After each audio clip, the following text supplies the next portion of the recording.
మనము Kurnool 4th town పోలీసులు మన కేవీఆర్ని అరెస్ట్ చేసినప్పుడు చాలా క్లియర్గా మాట్లాడినాం. తెలంగాణలో రౌండ్ టేబుల్ సమావేశం పెట్టినప్పుడు ఆ రోజు మాట్లాడినాం. ఇది మంచి పద్ధతి కాదు అని చెప్పేసి అందరం సావధానంగా పద్ధతిగానే చెప్పినాం.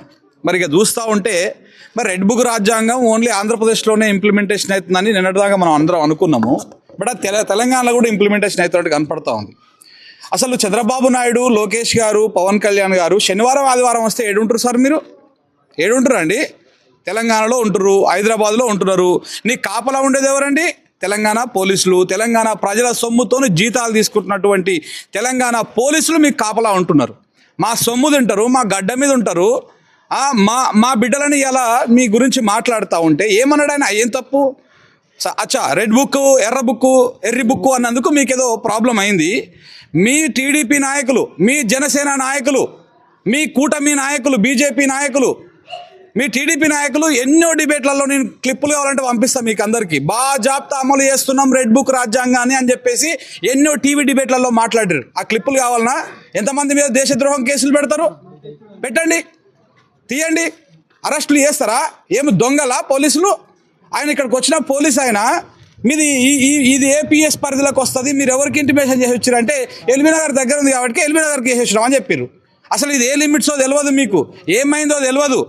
వచ్చేసి రాత్రికి రాత్రి ఎత్తుకొని పోతామంటే చూస్తా ఊకుంటుందా తెలంగాణ సమాజం? బాజాప్తా చెప్తున్నాం లోకేష్ గారు, ఈ పద్ధతి కరెక్ట్ కాదు. మొత్తం ఇది మీ కనుసన్నల్లోనే నడుస్తుందన్న సంగతి ప్రతి ఒక్కరికి తెలుసు. మీరు తెలంగాణలో ఉందామనుకుంటున్నారా? 2016-17లో తోక ముడుచుకొని కరకట్టకు పారిపోయినట్టు మళ్ళీ తరమాలను మిమ్మల్ని. ఇల్లులను కూడా ఖాళీ చేపిస్తాం, బాజాప్తా చెప్తున్నాం. మీ ఇండ్లు, మీ నివాసాలు కూడా తెలంగాణ నుంచి పోవాల్సి వస్తుంది మీరు ఈ రకమైనటువంటి దుశ్చర్యలకు మీరు పాల్పడితే. మా తెలంగాణ బిడ్డ రాజకీయాలు విశ్లేషిస్తే, ఆంధ్రప్రదేశ్ రాజకీయాలు విశ్లేషిస్తే నొప్పులు అవుతున్నాయా? ఒకడొక్కడికి మీరు ఎంతమంది చేస్తలేరు తెలంగాణ రాజకీయాలని? ఆంధ్ర పాలిటిక్స్ మీద ఆంధ్ర విశ్లేషకులు, ఆంధ్ర జర్నలిస్టులు, ఆంధ్ర ప్రాంత మిత్రులు ఎంతమంది చేస్తలేరు తెలంగాణలో? ఒక్కొక్కరు ఒక్కొక్క పార్టీ స్టాండ్ తీసుకుంటున్నారు. కొన్ని సందర్భాల్లో అయితే తెలంగాణ గడ్డని, తెలంగాణ నేలని కూడా మీరు హ్యూమిలేట్ చేసిరు, రకరకాలుగా కించపరిచినట్టుగా మాట్లాడిరు. అయినా కూడా మీ సహనంతో ఉండలేదా? మీరు ఇవాళ వచ్చి మా తెలంగాణ గడ్డకు వచ్చి ఇంతకుముందు సీరణ మాట్లాడుతూ అన్నాడు, ఈ గడ్డకు వచ్చి మా ఇంట్లోకి వచ్చి మీరు డైరెక్ట్ అరెస్ట్ చేస్తాం, తీసుకుపోతాం, మాకు ప్రెషర్ ఉంది, ఇవన్నీ అంటే ఇక్కడ చూస్తా ఎవరు ఊరుకోవట్లేదు. మీ రెడ్ బుక్ రాజ్యాంగాన్ని మీకేమైనా ఉంటే ఆంధ్రప్రదేశ్ లిమిట్ వరకు మీరు ఇంప్లిమెంటేషన్ చేసుకుంటారా? ఏం చేస్తారో చూడండి.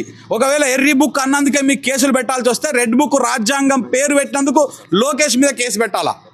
దాన్ని ఇంప్లిమెంటేషన్ చేస్తున్నామని చెప్తున్నందుకు టీడీపీ నాయకుల మీద కేసులు పెట్టాలా? సో కాబట్టి ఇట్లా మాట్లాడుకుంటూ పోతే చాలా ఉన్నాయి. ఇది పద్ధతి కాదు. చెప్తున్నా, ఎంతమందిగా పృథ్వన్న మాట్లాడితే నేను విన్నా, తెలంగాణ రగుల్స్తామని. రగుల్చడం కాదు చెప్తున్న, తెలంగాణలో ఇలాంటి దుశ్చర్యలకు మీరు పాల్పడితే మీ ఆంధ్ర వ్యాపారాలు ఉండవు ఇక్కడ, మీ నాయకులు ఇక్కడ మనుగడ సాధించలేరు. గుర్తుపెట్టుకోండి. క్విట్ తెలంగాణ మూమెంట్ వస్తుంది. నేను లాస్ట్ టైం మాట్లాడినప్పుడు కూడా చెప్పిన, క్విట్ తెలంగాణ మూమెంట్ చాలా దగ్గరలోనే ఉన్నది మీ ఈ అత్యుత్సాహాల వల్ల. ఇక మన తెలంగాణ పోలీసుల గురించి మాట్లాడాలి, హోంమంత్రి రేవంత్ రెడ్డి గారి గురించి మాట్లాడాలి. ఏం సార్ శాఖని చంద్రబాబు నాయుడుకి అప్పచెప్పిరా, లోకేష్ నాయుడు గారికి అప్పచెప్పిరా, లేదా పవన్ కళ్యాణ్కి అప్పచెప్పిరా? ఎట్లా అంతా మీరు ఒకటే చీకట్ల కలుసుకుందామని చెప్పేసి పోలీసులని శాఖని మొత్తం అప్పచెప్పేసిరా ఆంధ్రప్రదేశ్కి? లోకేష్ నాయుడు గారికి అప్పచెప్పిరా? అందుకేనా మన పోలీసులను గుంపులుగా పెట్టేసి అక్కడ వాళ్ళ కాపలా కాస్తా ఉన్నారు. మన తెలంగాణ బిడ్డలు అరెస్ట్ చేసుకపోతుంటే కళ్ళప్పకి చూస్తూ ఉన్నారు. ఇది పద్ధతి కాదు. మీ పద్ధతులు మార్చుకోవాలి. ఇది కనుక ఇట్లనే కొనసాగితే తెలంగాణ సమాజం తిరగబడుతుంది. ఇవాళనే తెలంగాణ అస్తిత్వ వేదిక అని ఒకటి పురుడు వస్తున్నది ఇవాళ తెలంగాణ గడ్డ మీద. వాళ్ళు ఇలా మాట్లాడిర్రు. ఇగో ఇట్లాంటివన్నీ కూడా దాని పరిధికే వస్తాయి. తెలంగాణ ఏకమవుతుంది. మీరు ఇక్కడ నుంచి బంద్ పెట్టండి, ఏమన్నా లీగల్గా ఫైట్ చేయండి. శనివారం ఇక్కడ మా రేవంత్ రెడ్డి గారు కూడా అంతే. శుక్రవారం నాడే వస్తాయి అరెస్టులు అన్నీ, శుక్రవారం శనివారం. ఎందుకంటే శనివారం ఆదివారం కోర్టులు బంద్ ఉంటాయి. మంచిగా తీసుకుపోవచ్చు, 2 రోజుల పాటు వీళ్ళకి కావాల్సినట్టుగా చేసుకోవచ్చు. మీ సర్కారులు ఏం సర్కారులు? శనివారం ఆదివారం సర్కారులు ఇవి ఏమన్నా?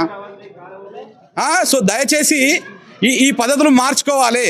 మేము మీ జోలికి రావట్లేదు బిడ్డ. మీరు ఇట్లనే చేస్తే మేము రోజు మీ గురించి మాట్లాడాల్సి వస్తుంది. ఎంతమందిని అరెస్ట్ చేస్తావో చేదు మరి.